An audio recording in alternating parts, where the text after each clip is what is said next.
एक lady I, she was a doctor by the way. वो जो डॉक्टर थी वो कहती है हमसे कि मेरे हस्बैंड की जो बड़े वाइफ है, जो उनकी वाइफ है, बड़े भाई की वाइफ, वो मेरे ऊपर ब्लैक मैजिक कर रही हैं।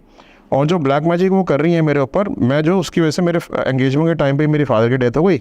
मेरे जो है मैं बच्चे कंसीव नहीं कर पाती, जैसे ही बच्चा कंसीव करते एकदम से अबॉर्शन हो जाता है। और मैंने क्या किया कि मेरी जो मदर इन लॉ है उन्होंने ही मुझे बताया कि जो ना ये लेडी ब्लैक मैजिक करती है, इससे बच के रही हो। तो हम मैंने और मेरे हस्बैंड ने, मैंने अपने हस्बैंड को कॉन्फिडेंस में लिया, हमने प्लानिंग करी कि हम बच्चा कंसीव जो करेंगे हम इस घर में नहीं करेंगे, हम किसी को बताएंगे भी नहीं। हम घर से चुपचाप शिफ्ट हो गए। अब शिफ्ट होने के बाद मैंने किसी को बताया कि भी नहीं कि मैं प्रेग्नेंट हूँ। और जो मेरी वो थी सिस्टर इन लॉ है, जो उसकी गायनेकोलॉजिस्ट थी, मतलब मैं उसी गायनेकोलॉजिस्ट को दिखाती थी, मैं उस गायनेकोलॉजिस्ट के पास भी नहीं जाती दिखाने। अब मैंने गायनेकोलॉजिस्ट भी दूसरी कर ली है, तो मैंने किसी को बताया नहीं कि मैं प्रेग्नेंट हूँ। और मेरा जो बच्चा कंसीव भी हो गया, ठीक है, और मैं जो है मदर भी बन गई। लेकिन अब मेरे हस्बैंड ने कहा कि अब वापस चलते हैं अपने घर में।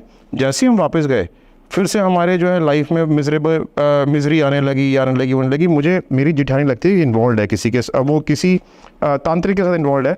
आप ये फाइंड आउट कर दो कि वो तांत्रिक कौन है। तो बेसिकली हमारे पास ये लोग फाइंड आउट कराने आते हैं इन केसेस में कि भाई हमारे ऊपर, हमें इस पर्सन के ऊपर शक है, मेरी सास के ऊपर शक है, मेरी बहू के ऊपर शक है, मुझे अपने बिजनेस पार्टनर के ऊपर शक है, मेरे को मेरी अपनी गर्लफ्रेंड के हस्बैंड के ऊपर शक है कि वो उसके ऊपर वो जादू करा रहा है, ठीक है। तो ऐसे केसेस भी आते हैं। तो बेसिकली अब वो हमारे पास इसलिए आते हैं ये फाइंड आउट कराने कि वो किस तांत्रिक से कंसल्टेशन ले रहे हैं।